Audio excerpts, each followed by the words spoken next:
So everyone, welcome to the 19th session of the Warwick Zoom garden plot. We have we have a few things set up for today.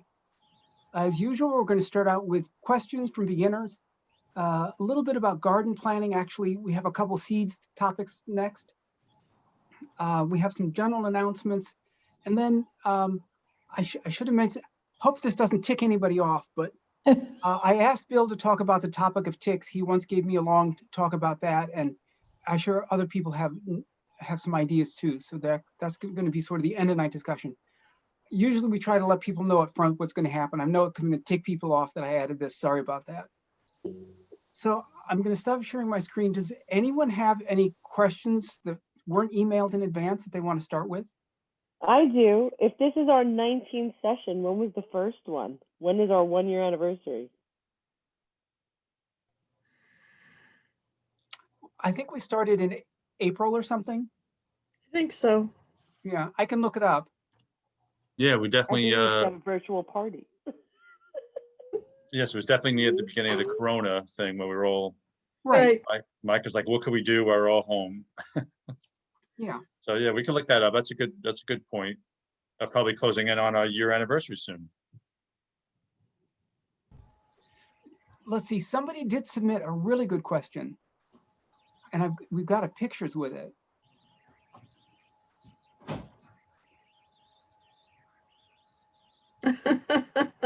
Gail, you want to explain?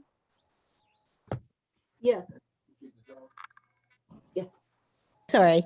Yeah, I haven't been having, I have great luck with my gooseberries, but not with my black currants. And I think I don't know what I'm doing when I'm pruning.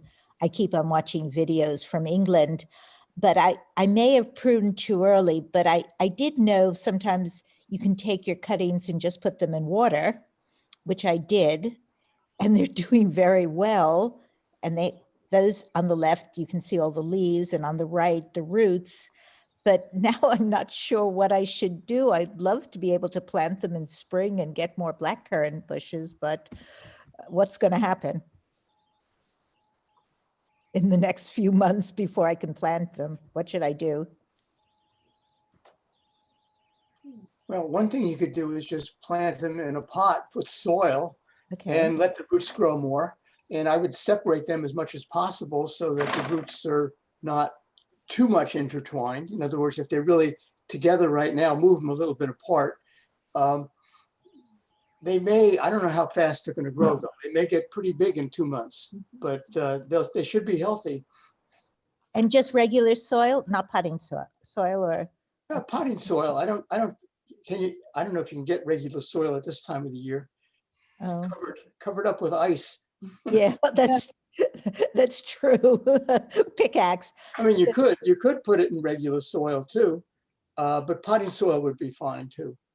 Okay, and then how should I try to keep it out of the light to slow them down, or put them? No, I would give them some light, but maybe not full light. You know, not sunlight all day, but half a day or something like that. And water regularly. And yeah, keep them moist and probably not too much water. Okay, you don't want it to get diseased. Okay. I don't have much to lose. So Gail, just to make sure, so you have the bushes there and you prune them and you save the cuttings? Yeah. And your intention is to plant more next year or to? Yes. Actually, the deer seem to leave my black currants and my gooseberries alone. But I am putting in a new fence, but I have an area where I could put in more blackcurrant bushes. So I'd love to, you know. Okay. So yeah, I guess that's just a case of doing too good, right? You did too good a job and they're growing. So I know what you mean. Yeah. But I think maybe I should have maybe I should have waited till like now to prune instead of, I think I pruned in early December. I don't know. You know, Gail, I would definitely put them in individual pots, but put them somewhere with light, but not too hot. Because plants, some of the things I overwinter, I put in a sunny window, but other things I put in an unheated mud room, and the coolness slows the growth down. Okay. but Thanks. don't overwater them. If you see them looking, like they're not doing good, then move them around. But that would be my guess. Okay. You guys are always helpful. Thank you. I have one more suggestion. Gail, right? Yeah. It looked like you were growing some pretty good roots there, but certainly if you're going to be potting them on, you want to encourage root growth rather than foliar growth. So I would trim some of those leaves off. Just keep a few, minimal amount of leaves, so you have some photosynthesis, but you definitely want to encourage the roots rather than the leaves. Okay. And I'm going to piggyback on that, Michelle, because I was thinking about like root hormone, right? Yeah. So just adding it to the soil, so you're really encouraging some nice roots happening before you go to transfer them outside. Try to get them as strong as possible. Yep. Root hormone? Mm-hmm. I never heard of that. Yeah, it's like a mix of potash and magnesium and zinc. It's all natural stuff. What was that? Right at the garden center. I have actually, I purchased some rooting hormone. Okay. There you from go. Lowe's. Yeah, it's a powder. All right, Maria. Maria says she's an expert on indoor planting, right? I'm trying. Yeah, that's an interesting part about God. I guess bringing the stuff in. That's a whole separate skill set. Some people just. My wife's not a big fan of me bringing stuff in, so I just. If there's one bug in the house, I'd be in trouble. So I'm not even gonna risk it. Yeah, I got the fungus gnats away finally. Yeah, no, that's not happening in my house. She handles my garden out in the back, but I'm not bringing it in. Yeah, my dad's the outdoor guy. I'm the indoor girl. There you go. I see behind you. There you go. Yeah, giant shelf. And Sarah, you bring a lot in as well, right? It's not vegetables, but I overwinter like my rosemary plants, herb plants, and I have like a wandering Jew that's like this big. I let one geranium go this year. It's about 5 years old, but I finally decided it could pass by and I'd start a new one. But yes, I'm big on overwintering. That's great. So in that case, you would take you would clip something like rosemary, or you would just kind of take a bunch up, put in. I bring the whole plant in. Oh, all right. Some things I clip and root, like coleus and things, but no, I have some things I bring the whole plant in. I keep them for I have them out on the deck. You have a closed off sunroom type of deck? I have an open deck, but then I have a mud room off the deck. Oh, okay. It has a sliding door, so it's not that it's late, but it's not terribly warm in there. And some things overwinter better in a cool atmosphere, I find, rather than in a window, by the house, the heat from the house where they get dried out. Rosemary, for example, doesn't really overwinter well in this climate. So they come in pots.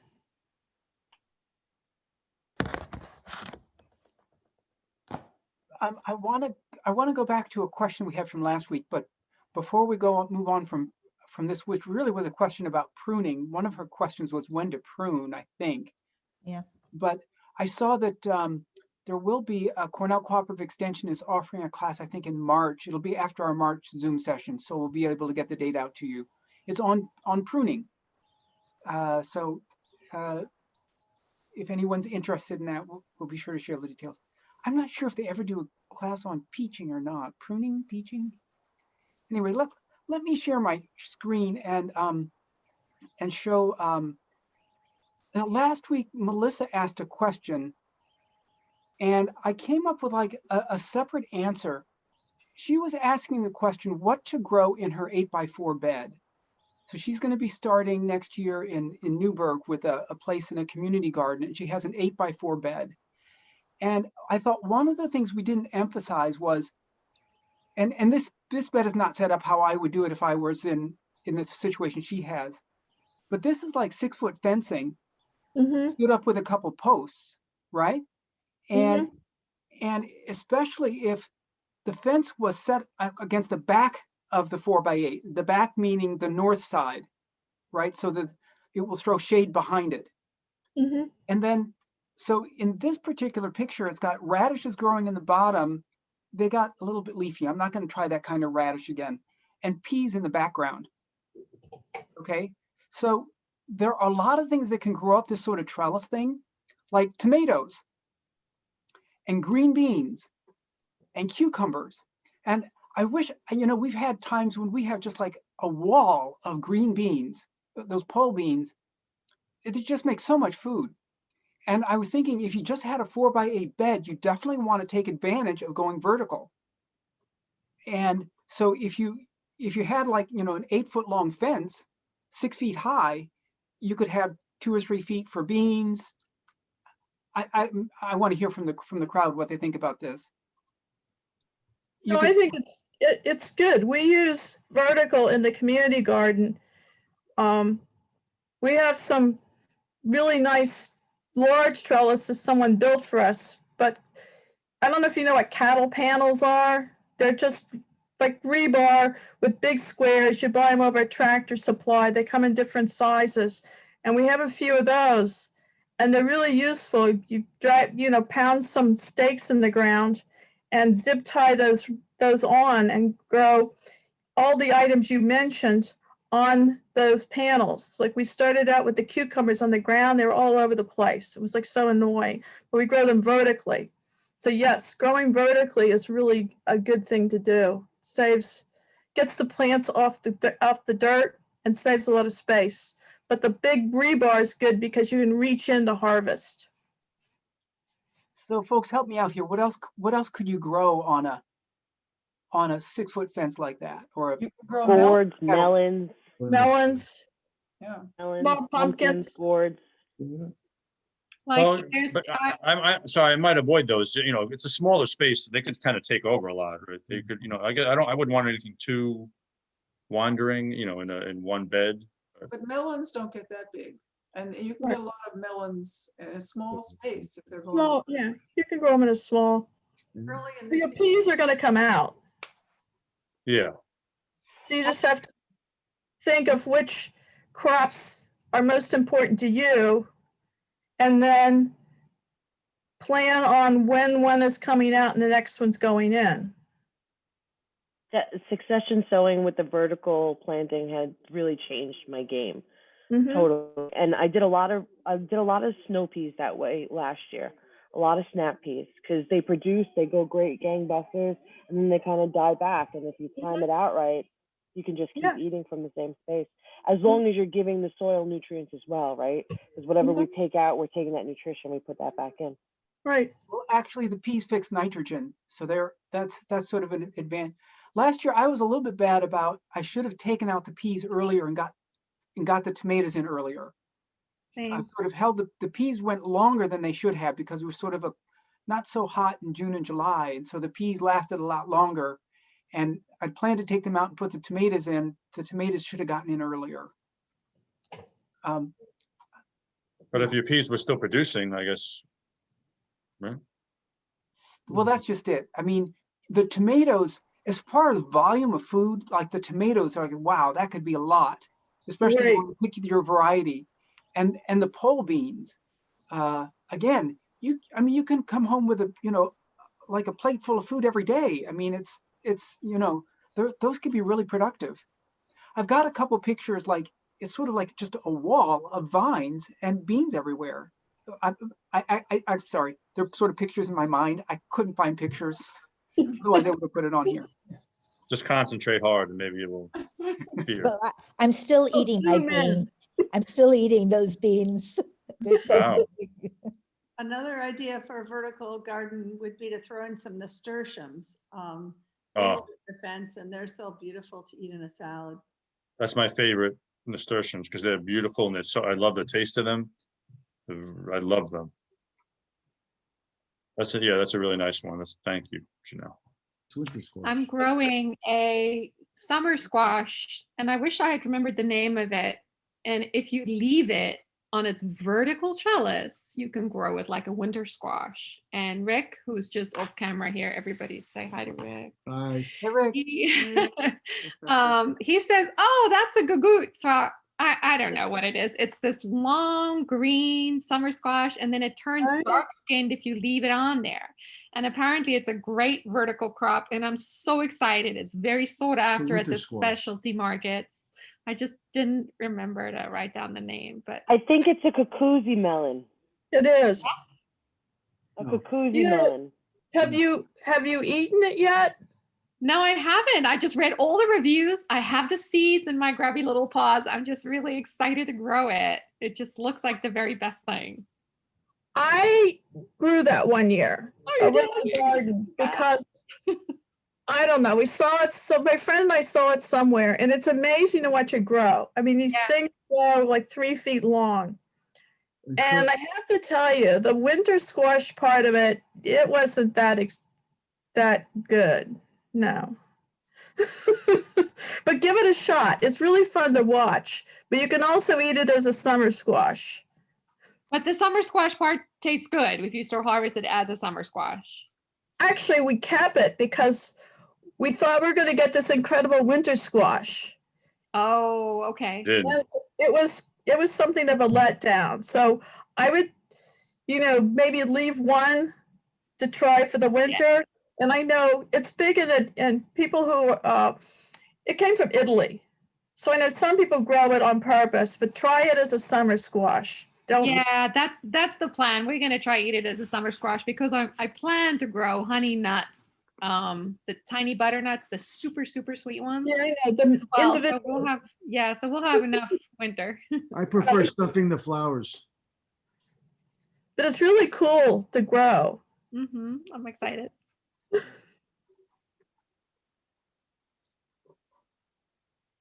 I'll just add with those, beware, because they do like to choke other things out. They do. They will take over and keep going. So really pay attention to, like, if you are growing vertically, that you're trying to keep them either going one way because they'll spread and just and go for it. So I mean, can you trim from the side to keep them, or just? Well, I grow on the cattle panels as well, and I try really diligently to encourage to grow one way, and not just kind of sprawl and take over. Yeah. I try to encourage as best I possibly can. Awesome. Well, thanks, Nicole. Thanks, Sarah. Does anyone else have a question?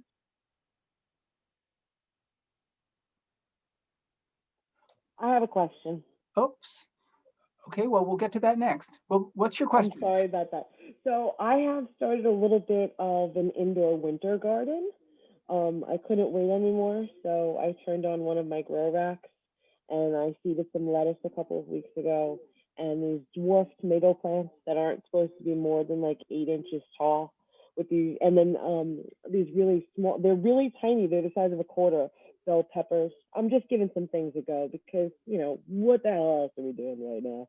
And we love to grow stuff, right? And try to fill in from the grocery store and all the farmers markets and things. Anyway, I want to know if anybody has a trick for when they grow lettuce. Those seeds are so small. How are you only putting like a seed or two in a cell? Because I am overseeding like crazy. And does anybody have a trick? Yes, I do. I want to hear it. Well, you can dampen the edge of the end of a pencil or a pencil with an eraser. You can just dampen it and pick up one at a time. Yeah, so that's what I've seen done. And I mean, I don't have a problem dropping in one because it suits my personality. Like spare paws, like mitts. I can't seem to just put like a couple of seeds in. It's insane. It looks like I'm growing microgreens inside. It's so densely seeded. Yeah, so either the very point of a pencil or the eraser on the other end. So dampen it slightly and just touch it to the seed. That is a great idea. A toothpick would work also, I guess. Anything very fine and sharp and pointy, just dampen it. You're gonna find me with one of those big like jewelry things with the light on it.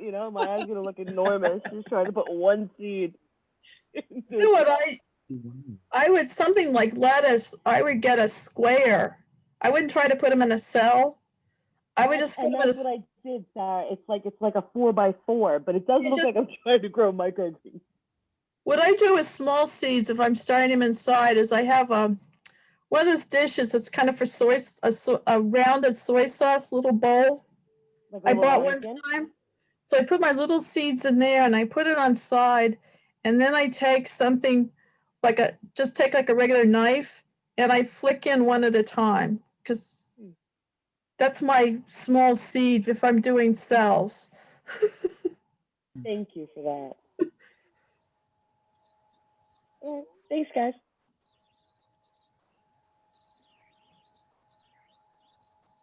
We can ask questions later if we want, but now I want to get around to this. Sarah, can you talk about this? You sent this picture and this chart. Yes. Oh, yes. Sarah. I don't know. Apparently, I think a lot of people are new, and I know for years I didn't think you could really keep the seeds from year to year. And for the community garden, we purchase a lot of seeds. It's a fairly large garden. Plus, we have a lot of people with different skill sets. So I always usually overseed because you don't know how they went into the ground. So first of all, you have to store your seeds correctly. I keep them in plastic shoe boxes, and I keep them in the famous mudroom, which is cool. That keeps the insects out, and I live in a very old house, which means mice always come in the winter. There's no keeping them out. The basement cat came back, so it's taking care of that. But your seeds, most seeds are viable for several years. So you can get these charts all over the internet, and most of them are about the same. And you'll see tomato seeds. I prefer to buy a number of different varieties as opposed to just planting an entire pack of seeds. So I might plant, 6, 7, 8 varieties of tomatoes, and there's way more seeds in that packet than I need because I start the seeds myself and I get a really good germination on the things I start indoors. So this will give you an idea of how long your seeds are good for if they're properly stored. Then the next thing I'm doing this time of year, last spring, the peas did not come up well. And a lot of that was because the garden that I work in is not on my property, and we were shut down for COVID. So there wasn't anybody there making sure that, it was watered at the correct time, if there wasn't rainwater, keeping the weeds out, blah, blah, blah. And usually peas can be a little dicey because of the weather. You put them in early. If the weather's too cold, they may not all germinate. So basically we had a poor germination. So I tested my seeds now, the big seeds, the bean seeds and the peas, to make sure, they were viable, and I knew how many more I had to order. This, I copied this off the internet. This is one way you can test them. Now they tell you to take 10 seeds. If it's tomato seeds, you're not going to use 10 tomato seeds testing them. And your warm weather crops, if you're starting these indoors, they will germinate very quickly if you have heat pads, which I use, and grow lights. So you should have germination in 6 or 7 days if you're starting things indoors with a setup. And if they don't germinate, you have plenty of time to start more of them. But your beans, your peas, those big summer crops, by the time you find out your seeds haven't come up, it's going to be getting late and you may not be able to purchase more of them. So what I do, for the big seeds, I take a plastic egg crate, like the ones that keep flipping over with little sections. I think Land O'Lakes makes them that way. I take a paper towel and put it in the bottom of the section wet. And then I put 2 seeds in. I put 2 seeds in, I dampen them, and I cover it over and keep it someplace fairly warm and check it regularly. And then, they take a little longer, but if they germinate, your seeds are viable. I was doing this and I had some pictures of sprouted seeds for you, but then we had that massive snowstorm and I was busy shoveling, forgot all about them, and they say they died because they dried out. So you have to keep them watered. But these two tips will you'll get more life out of your seeds. You know, you'll use your funds more efficiently, and also have an idea if they're going to sprout. So this is something that is a perfect thing to do this time of year. Go through your seeds and check to see if they're viable, so you know what you need to order, in addition to all those plants that you're ordering anyway because you saw them in the seed catalog.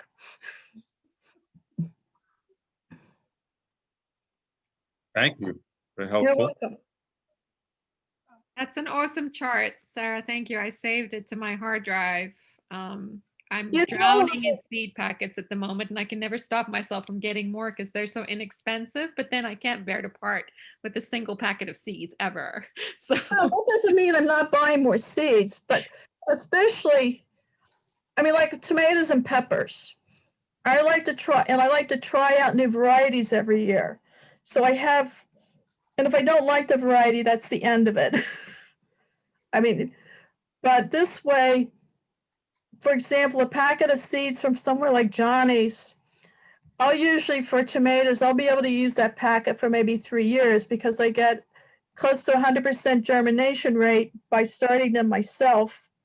And then when I run out of them, I buy another one or I'm testing other ones. But as I said, the peas I was worried about because I had such poor germination last year, but they germinated. So it was the weather, it wasn't the seeds. And then someone gifted the community garden a lot of seeds a year or two ago from a place that closed down. So I'm testing those to see, if they're viable or not. But so it's a good thing to do, especially when there's a foot of snow on the ground.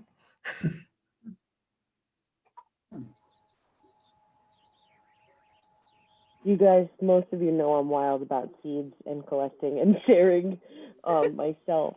So one of the things I tend to do this time of year, I'm in a lot of seed swaps. And I'm like you, especially with tomatoes and peppers. Like I'm always down to try new varieties. I keep the ones I absolutely love, and I'll make space for a couple new things to try. So there's always more room for things to love. But the ones that I won't regrow in my garden, I know other people love them. So those are the ones I send out in the seed swap. And then you never know what you're going to get back.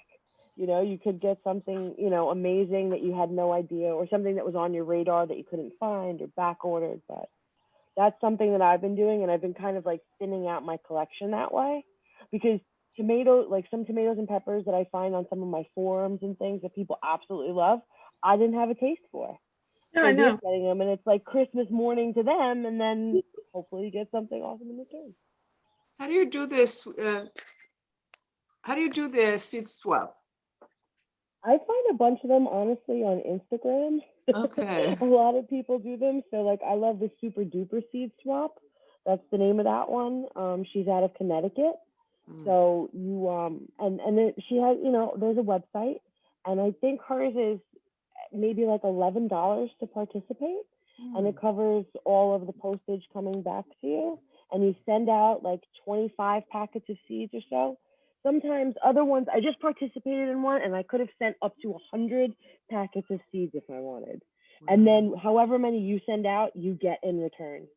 And it's just like a grab bag of other people that love seeds that have sent them out. And they tell you like with tomatoes, you don't have, like, you can send in like 5 or 10 tomato seeds, right? Because think about how many tomatoes you can get from 5 or 10 tomato seeds. But like if you're going to send carrots, send 50, right? Send 100, because think about sowing carrots compared to tomatoes, right? So, but they're super awesome. There's so many really, really good ones. You just search seed swap. And I've been talking about doing one on our own, so maybe we should just do that and do a local seed swap. I was going to say that, this group could seed swap, certainly, when we find out, okay, I have this many seeds left over. Does anybody want these? Or, these are growing, but I don't know if they're going to be good next year. Does somebody want them? So we could do that maybe this Good spring. idea. That's a great idea. Yeah, good idea. Totally in. I'm not really changing the subject here. This is Chris Harrison's seed starting chart. And so this is when to direct sow. This is when to start indoors. We can email this out. So Michelle, you don't have to copy it and save it to your hard drive. We could just email you the whole file. Chris has given us permission to share this. And he says down here in the bottom, there's one note down here in the bottom, plant seed potatoes when dandelions bloom. Now there's a good tip, right? We should all go get tattoos that say something like that. We can only figure out where we want to put them. You know, Michael, another chart I have, which could be useful for new gardeners, is soil temperature.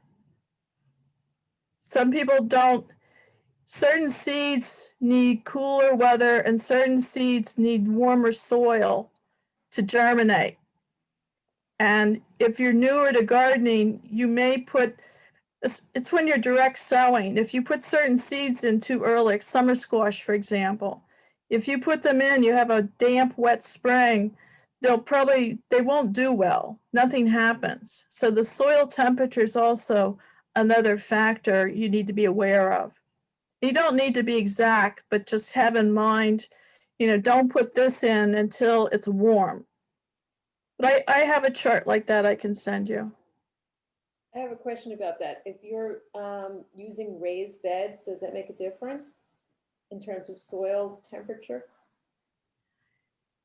Not that much, because I'm talking about pretty broad strokes here. For example, last year was a perfect example where everyone was stuck at home and they had nothing to do and the entire world took up gardening. And when people who garden normally buy tomato plants, I start some and I buy some. So I went to buy tomato plants in May and there were no tomato plants because it often happens that there's like a false spring. And if you're not familiar, you go out and put certain seeds in because you go, oh, wait, it was 80 degrees today. And then next week it's 40 degrees. So it's more of and your soil wasn't really warm. You just perceived it to be warm. So it's, as a general guideline, I don't think the raised beds make a huge difference. You need to be more conscious of warm crops versus cool crops. Thanks. But there is a way, just to talk about that for a second, there is a way to encourage your soil to warm up, right? By laying black plastic over it. Oh, sure. Those sorts of things, yeah. Oh, sure. You can, you can frame or anything like that. You can put tunnels.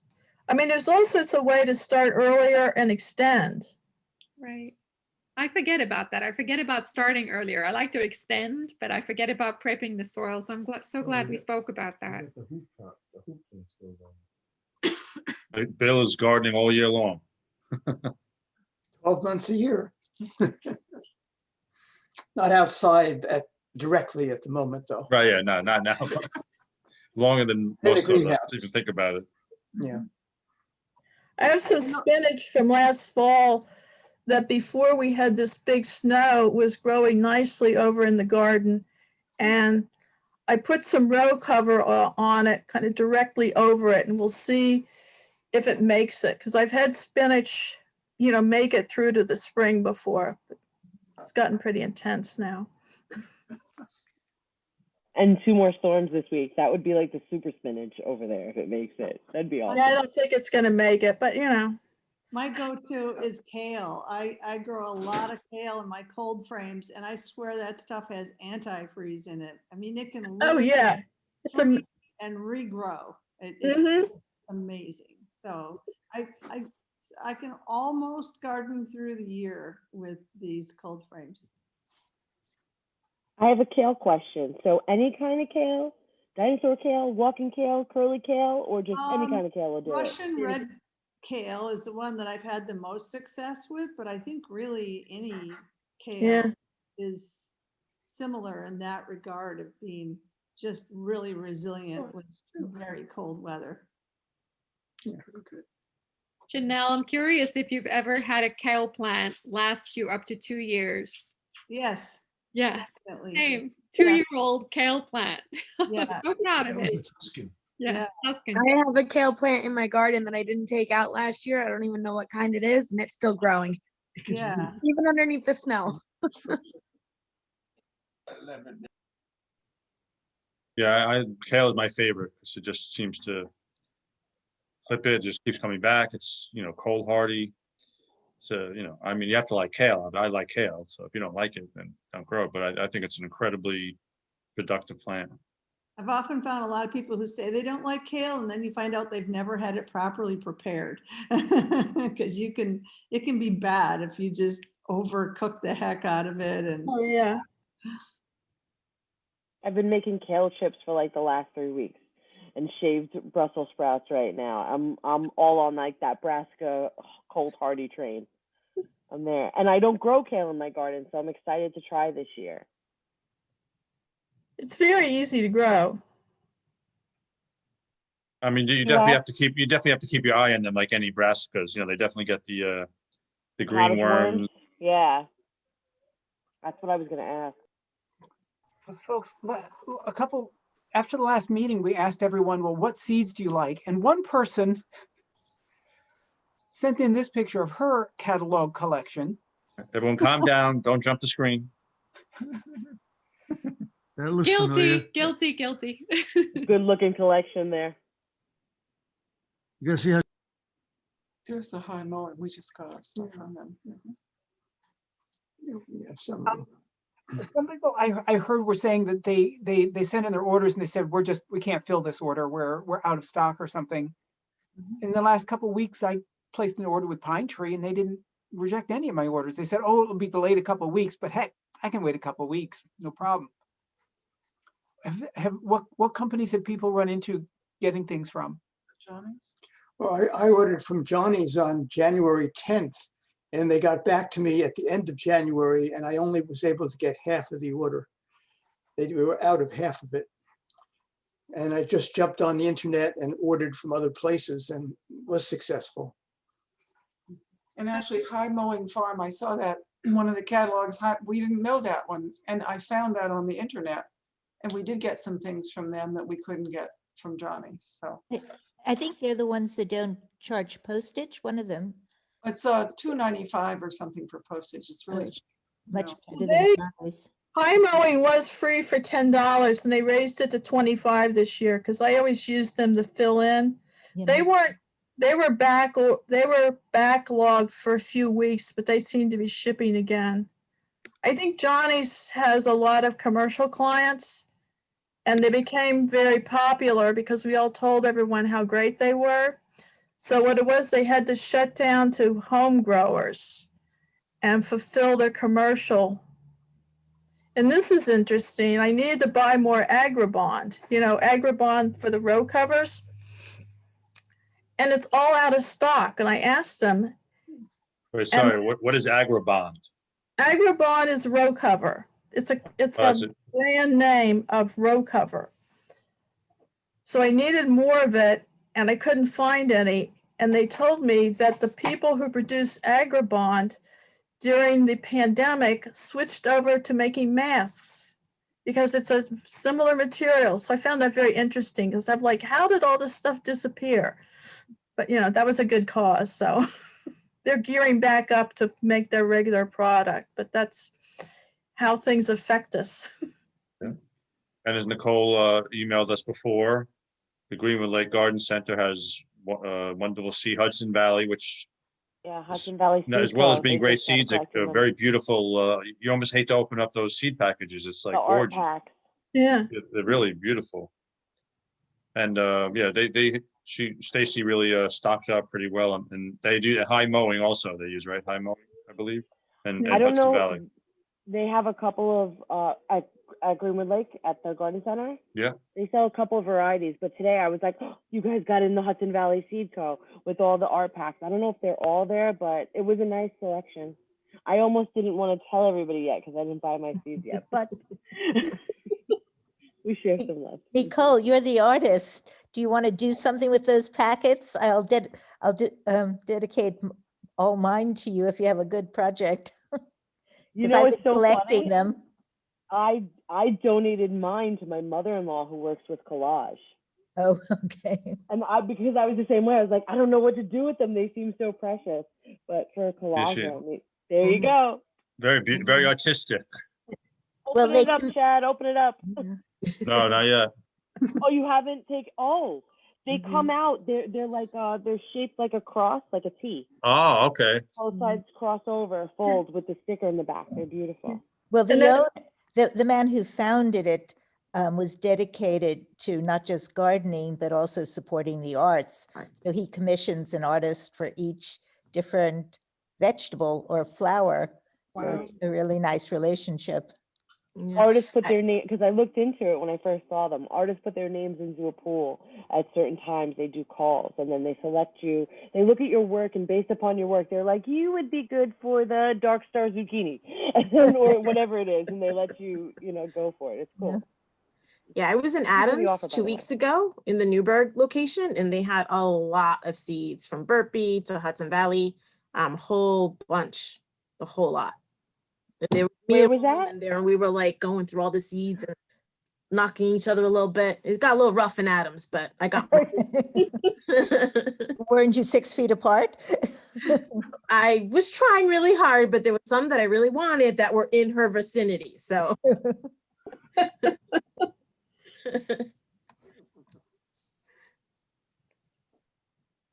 Let's see.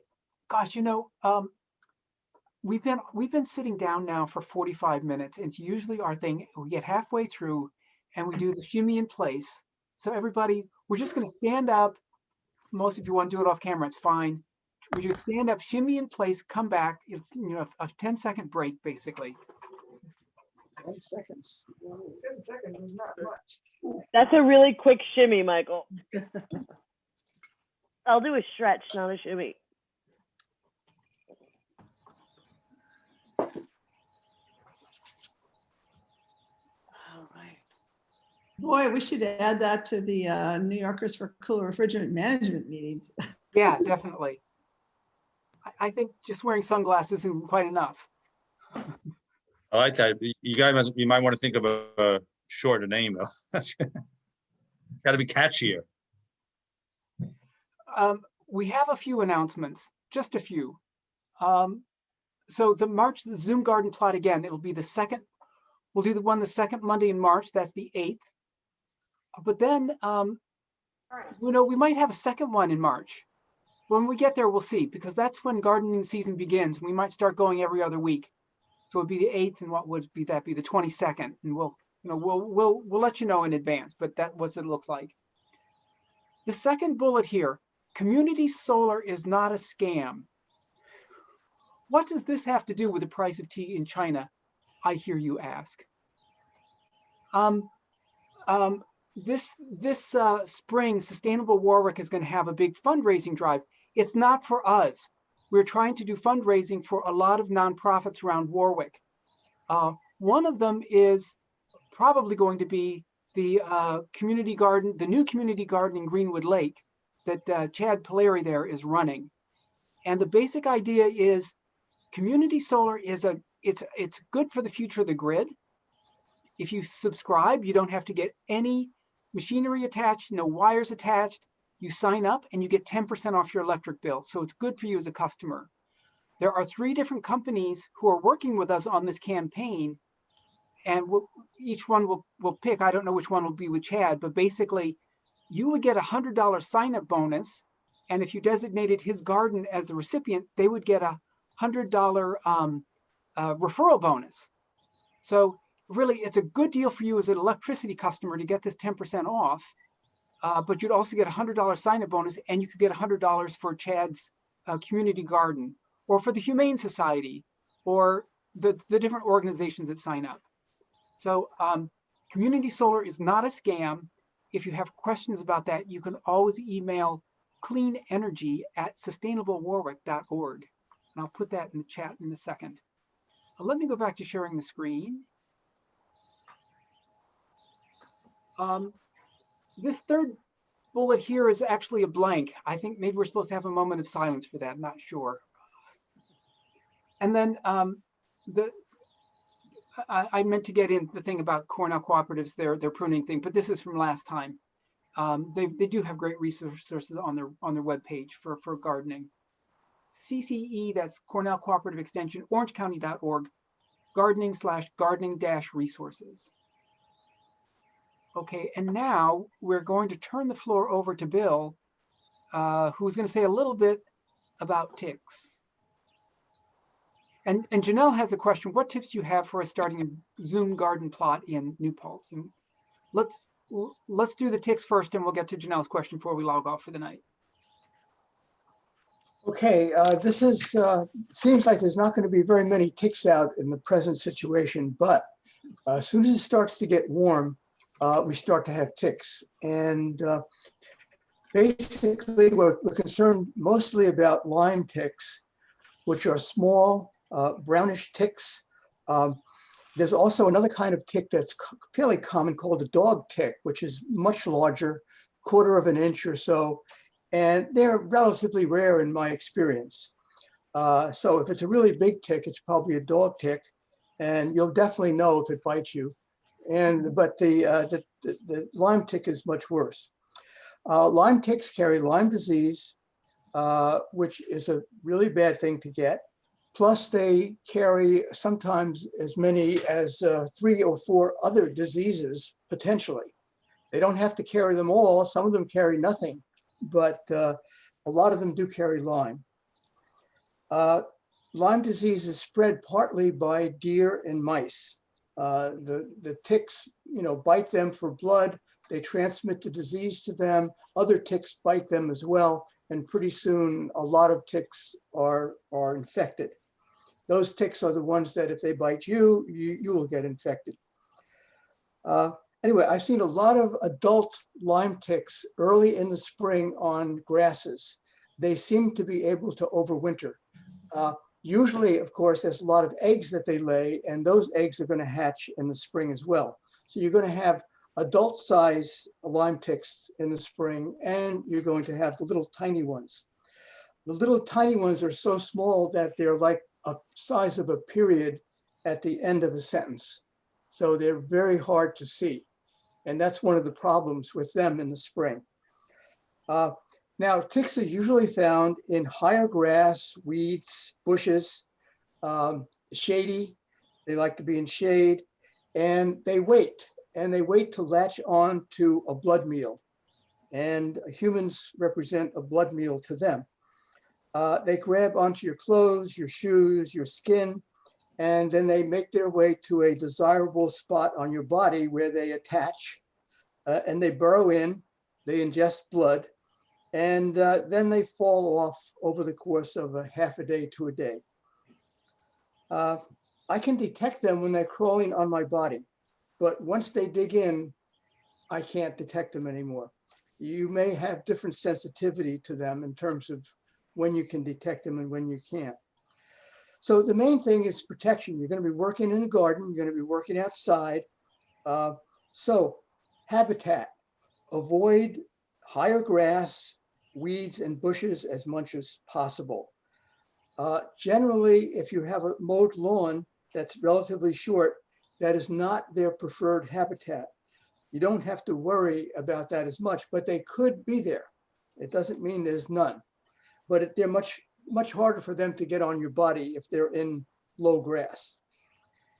The main thing you have to do, besides avoiding their habitat as you can, obviously, if you're going to work in higher grass and weeds and stuff, you're going to have to, you're going to have to dress for it. So personal protection. Tuck your jeans into your socks to prevent them from crawling up your leg.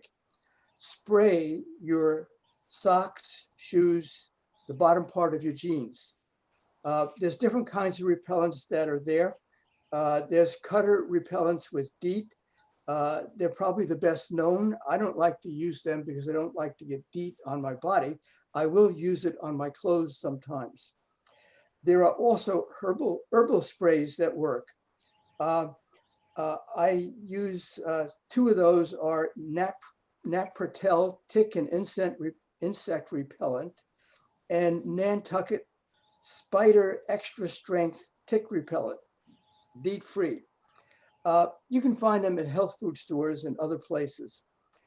I also use Avon Skin So Soft bug repellent and suntan lotion, which I find works for mosquitoes, but also for ticks, and I use that on my skin. Also good for suntan. So personal protection is really important. You may also want to do vector control, vectors being the deer and the mice.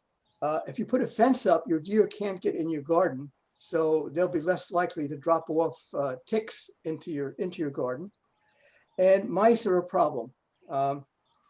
So you have to decide what you want to do for mice, because if they are running around, there's likely to be moving ticks around with them. So I trap them with mouse traps. After you work in the garden, you want to remove your outdoor clothes and keep them out of the house. Do not take them off in the house, because if they're contaminated with ticks, you're going to let the ticks in the house and they can climb up. When you're sitting there, they could decide to go on you. You should wash them before reusing them if possible. Now, I go out for the garden 10 or 20 times a day, so I'm not going to go out and wash my clothes and go out 10 more times. And that's a problem, okay? But after a big day outside and your clothes are dirty, and it's a good thing to wash them maybe for the next day. Another thing is after you work outside, shower and check yourself carefully in front of a mirror using another small mirror so you can detect the ticks on different parts of your body. They love to go where you can't see them. So they're on your back, they're on the back of your arms, they're on your side. They always seem to find a spot where you can't see them. I don't know why, they're smart maybe. So suppose that you find a tick. If it has, remove the tick carefully with the tweezers, pull it out by the head and pull it straight out. You don't want to break the tick off in your skin. You want to get the whole tick out completely if you can. Then you can dab the bite with hydrogen peroxide or perhaps alcohol. If you see blood when you pull the tick out, or if it's engorged, because as they start to suck your blood, they get bigger. If they're engorged, then it means they have reached your bloodstream, and that's not good. It means that you might be contaminated with Lyme. If there's no blood when you take it off, and you probably have removed the tick in time. So if there is blood, you can either sit there and wait for symptoms. And one of the big symptoms is actually a red mark turning into a large red bullseye that grows over time. Not everybody gets that though. So in fact, not everybody gets symptoms. So even if you don't have that, that doesn't mean that you haven't gotten Lyme. Another thing that I find is I get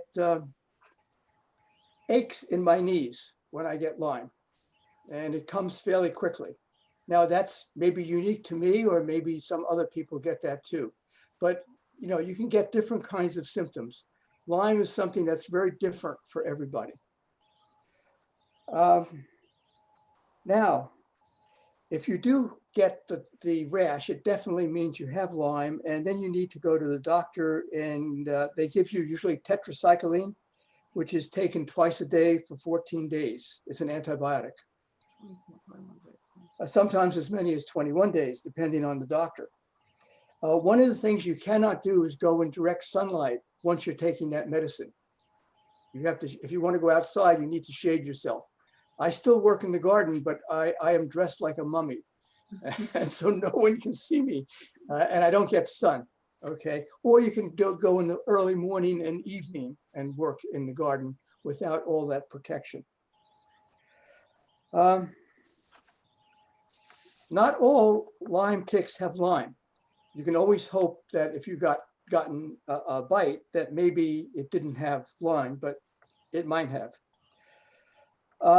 If you miss the Lyme symptoms though, and you get infected, a month or two later, it means that you're coming down with something called long-term Lyme disease. And it may start with flu-like symptoms, or it may start with other symptoms. Again, very unique symptoms for different people.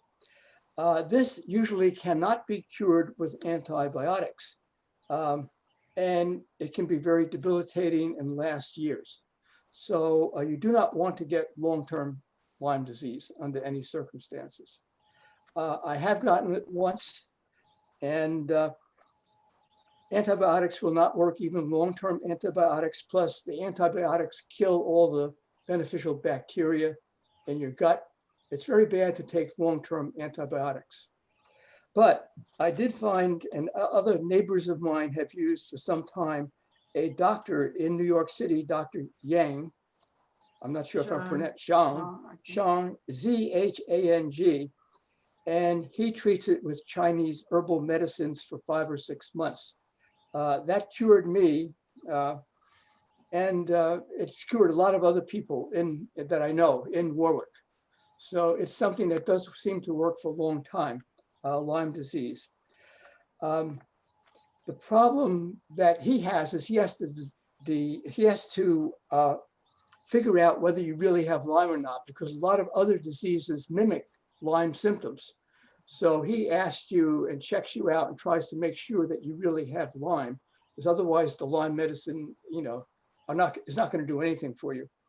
So, so anyway, it's not cheap. It's like $300 a month for the herbal medicines to do with that, but it was definitely worth it. And I don't know what else you would use to cure it.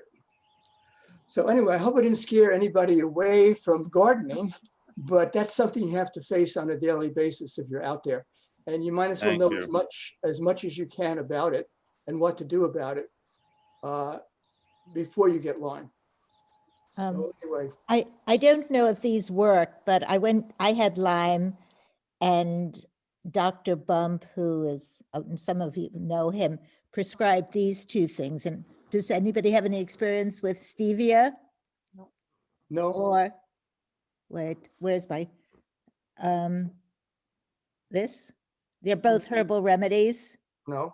I have, I got better taking them and the antibiotics and time, but you might just want to do your own research on this. Right. It probably doesn't do any, this is a root, and stevia is what you know as a sweetener. Right. But this is probably a purified dietary supplement. Yeah, the things that I took were supplements too, and there was a lot of garlic. One of them, there were 3 different supplements, but one of them was a heavy dose of garlic, which after several months, if I walked into a room, everybody knew I was taking a heavy dose of garlic. I was going to say, I'm sure Mary loved that one. I sent my son-in-law to Dr. Chang. John. Yeah, you speak Chinese, and his kids for like 3 months wouldn't hug him. They just said, garlic, garlic. Right.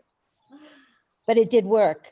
He was really, he was really ill. And did they also see a reduced presence of vampires around him while he was doing that? Yes, it definitely works It for works that. for that too.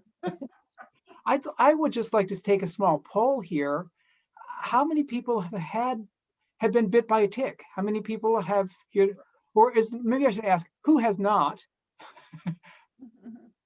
Oh, there are a few people out there who haven't. Okay. Amazing.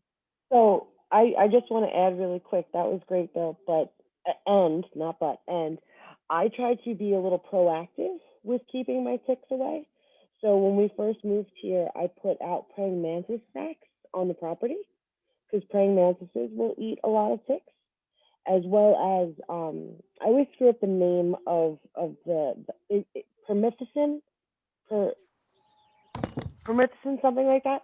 So there's this, if you take it, you can get it at like Lowe's or Waitrose or, any hardware store, and you soak cotton balls in it, and put the cotton balls in like toilet paper tubes, it simulates, you could go to the store and just buy like a tick tube. But what happens is the mice, when they're looking to make their bedding, they grab the promethazine soaked cotton balls, and the promethazine kills the tick on the mice. And like one mouse can have something like 100 different ticks on it, you know, for being as small as they are. So I'll say this, when I got bit, we didn't live here. And so far, like my little measures of prevention have, I think, gone a long way. This is what So, you're and you talking can, about. that's it. Yeah. You got it, Gail. Yeah, permethrin. Yeah, we Permethrin. thoroughly soak we spray our clothes and socks and shoes with pyrethrin and find it to be quite effective. It's done me well. And again, another shout out to Warren and Stacy over at the Greenwood Lake Garden Center. She makes her own tick spray that I find really helpful, that I keep around. And it has a nice smell, like it's like whatever the smelling of palatable would be. It's not overwhelming, it's good, and I just spray myself down whenever I go out. Does it keep vampires away too? No, it's not so garlicky. I find the presence of vampires is greater, actually. Well, you know, you can make your own, actually. I haven't done it, but there are recipes for, you know, the herbal with geranium oil, and I forget what the other ones are, clove oil and some other things. I also just wanted to mention, which I just thought of, if you have possums, leave them alone because they eat ticks. They're very, believe it or not, you'd never know because of the way they smell, but they're supposedly very clean animals. And they clean the ticks off of themselves as they collect them, and so they really are very valuable. So don't get rid of the possums. And before we go, any advice for Janelle for the garden Yeah, you it's have? like you guys are really having a lot of fun. I love this whole concept, and I just wondered if there are any tips for success. How did you originally just get the word out? It looks like you created an agenda. People send questions ahead, Michael, is that right? Ideally. Right, with pictures, yeah. So I mean, well, we had a head start because Sustainable Warwick has a very nice mailing list, and I have an organization called Grow Local Greenwood Lake, so we were able to send out the idea to a few hundred people. And I have a Facebook page. So again, I also just said, and I reached out to some people I know happen to like gardening and have a connection to other people. And people have come and gone, but we seem to have a really nice core group at this point. And I'm sure you probably have NIAC people that who do I see on Facebook all the time? Magna Durant, is that her name? I don't know if you know her. I'm from New Paltz. Oh, New Paltz, so sorry. Yeah. Yeah, I don't know any from New Paltz. Sorry, I don't know. I was thinking. Yeah, but just try to within your circles, if there's a nursery around there, and then right, that's the concept we use. Just basic. People ask questions, send pictures, preferably, and sometimes we pick a topic, and we have someone, usually Bill or Nicole or Sarah, give updates where they're at the garden. So, that seems to work for us. And but you might have a different take that you might want to focus something more on just more discussions about different topics. So that's up for you to decide. But I think this worked well for us.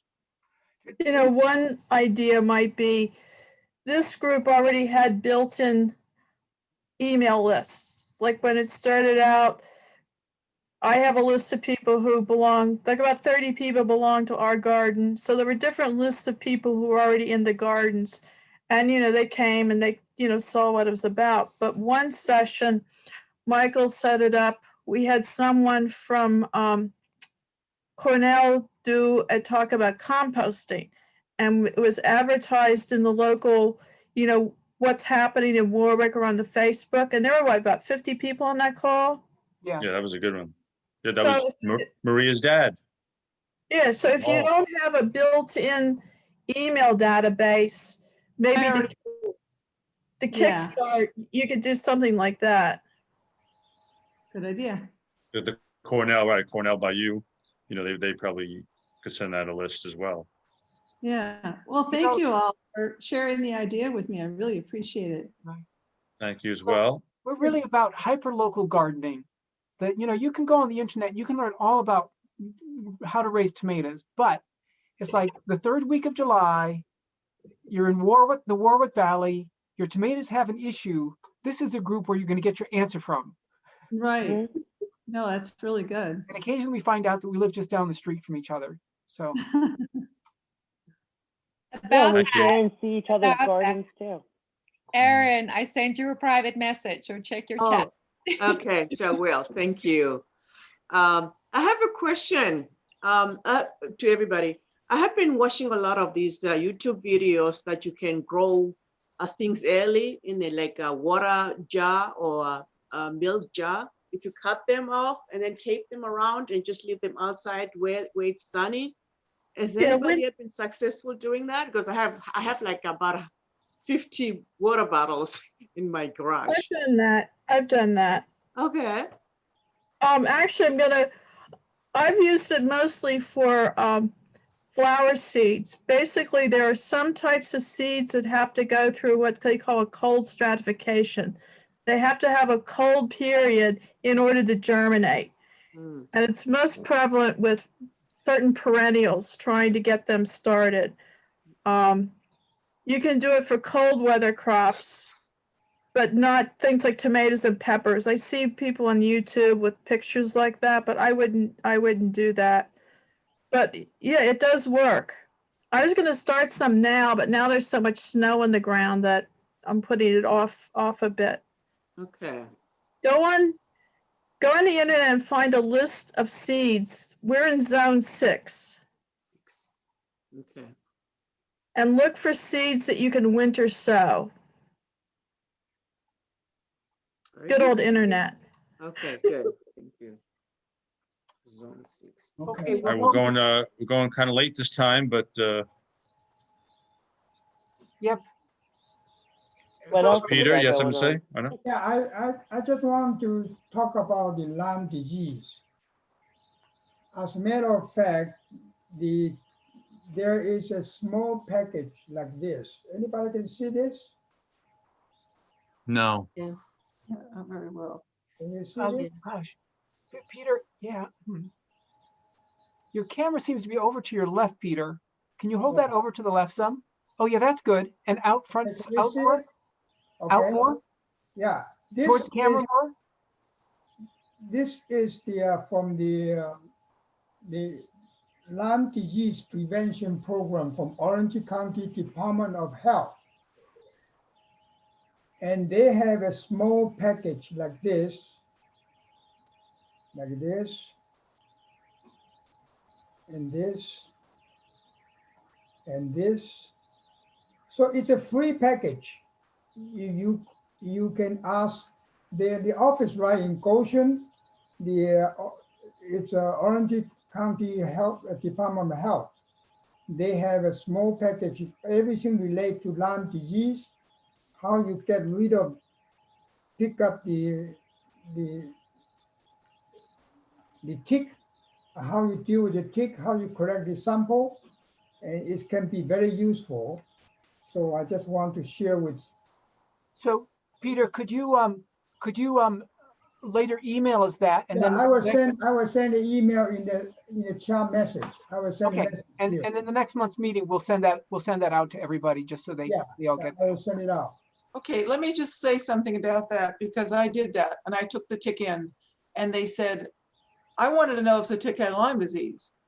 And they said, it's a deer tick. And I said, you know, I know that. And that's all they did. I just want to let everybody know. But the tweezers are good tweezers, right? The tweezers are good.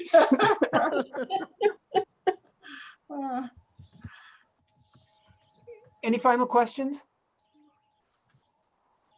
Thank you. This was good. Yes, thank you, everybody. Thank you. Great guys. Thanks everyone for your wins. We appreciate everyone showing up and Happy planting. Very much. Thank you. Yeah, some warm weather. happy planting, happy planning. Yeah. Feels good. All right. Bye-bye.